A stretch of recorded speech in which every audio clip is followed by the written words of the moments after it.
कर्मचारी एकता हमारा है, मातृशक्ति भारत माता की। मेरे जितने भी यहाँ पर वरिष्ठ साथी, मातृशक्ति भाई बहन, मैं आपको पलवल की इस धरती से नमन करता हूं। साथियों, मैं आपको बताना चाहूंगा, CAWS के अंदर एक पद तो दे दिया गया, लेकिन इस संगठन के अंदर जो इस पंक्ति में सबसे आखिरी व्यक्ति बैठा हुआ है और जो सबसे पहला साथी बैठा हुआ है, ये सब यहाँ पर प्रधान है, सब यहाँ पर महासचिव है। साथियों, हमारी लड़ाई का विश्लेषण हमें करना पड़ेगा। मैं जो बात आपको कहूंगा वो प्रैक्टिकल बात कहूंगा। हमारी लड़ाई के बारे में हमें सोचना होगा कि लड़ाई मनोहर लाल खट्टर जी से है या मुख्यमंत्री से है। आप मेरी बात को ध्यान से समझना साथियों, कि लड़ाई मनोहर लाल खट्टर जी से है या मुख्यमंत्री से है। क्योंकि ये जो भेदभाव हमारे साथ हो रखा है, चौथे पे कमीशन 1986 से, उसके बाद 96, फिर 2006 और 16 में तो आवाज उठी नहीं। और अगर हम अभी भी एक साथ नहीं होते तो ये 2026 का जो पे कमीशन आ रहा है, इसके अंदर भी हमारा भविष्य बिल्कुल अंधकार में होता। साथियों, मैं आपको प्रैक्टिकल बात बता रहा हूं कि ये मुहिम तेज करनी हमें क्यों पड़ी।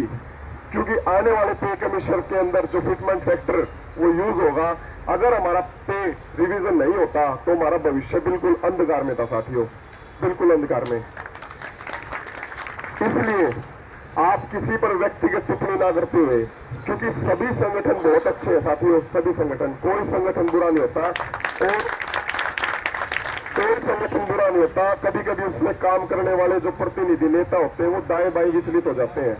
इसलिए हमें सभी संगठनों का सम्मान करना है, क्योंकि ये एक संगठन की भावना न रहकर एक परिवार की भावना होगी, जहां पर सभी विभागों के साथी अपने एक परिवार की तरह यहाँ पर 16 दिन से अनुशासन, धैर्य और एकता का परिचय दे रहे हैं साथियों।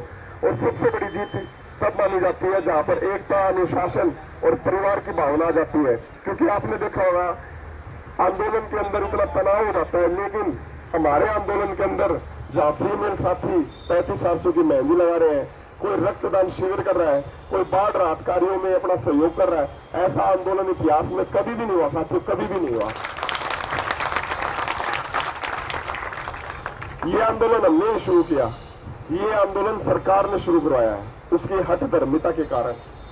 हमने 2.5 साल से सिर्फ एक समय मांग रहे थे प्रार्थना पत्र के माध्यम से, क्योंकि तरीके यही होते हैं लोकतांत्रिक देश के अंदर कि भैया आप DC के माध्यम से, जनप्रतिनिधि के माध्यम से अपनी मांग को सरकार तक पहुंचाओ। लेकिन सरकार ने 18 जून के अंदर भी जो करनाल के अंदर में रोष प्रदर्शन किया था, उसमें लिखित आश्वासन दिया था कि हम आपसे 4 जुलाई से पहले मिल लेंगे। लेकिन सरकार को ये पता था, सरकार को ऐसा लगता था कि जो कर्मचारी लिपिक वर्ग कर्मचारी है वो अलग अलग डिपार्टमेंट में बटा हुआ है और वो कभी भी एक साथ हड़ताल तो क्या कहीं दरी पर भी नहीं आ सकता। लेकिन उन्हें ये नहीं पता था कि आज जो अलग अलग डिपार्टमेंट में बटा हुआ साथी एक परिवार की भूमिका निभाकर, एक परिवार की भावना अपने कर्मचारियों में, सभी जात धर्म विशेष से ऊपर उठकर सभी को अपने परिवार की भूमिका में बांधे हुए वो एक साथ हो चुका है। और उसी के उन्होंने जो अंदाजा लगा रहा था कि ये कभी एक नहीं होंगे, 5 तारीख से आज आप निरंतर एक तरीके के अंदर 22 के 22 जिलों के अंदर, और सबसे जबरदस्त तालियां तो आप DC ऑफिस के साथियों के लिए जरूर बजाएं साथियों। इस मुहिम का जो आधार पिंड है वो आधार है हमारे DC ऑफिस के साथी, क्योंकि DC ऑफिस ही वो कड़ी है, मुख्यालय की कड़ी है, जहां से सभी कार्य का निपटान किया जाता है। और जिस जिले के मुख्य अधिकारी का कार्यालय अगर दरी पर आ जाता है तो बाकी डिपार्टमेंट को तो ये सोचना ही पड़ता है साथियों। कभी भी हेडक्वार्टर नहीं आता था साथियों। ये आज एक ऐसी, आप ये लगा लो कि प्रकृति की शक्ति लगा लो, कुछ लगा लो, आज वो समय आ गया। ये विक्रांत की वजह से नहीं हो रहा, क्योंकि उमेश भाई, मैं, सरोज जी, बाकी जितने भी साथी हैं, विजय भाई, हम बहुत पहले से लगे हुए थे, लगभग 3 साल से लगे हुए थे। लेकिन समय अब आया साथियों, और मैं आपको ईमानदारी से बता सकता हूं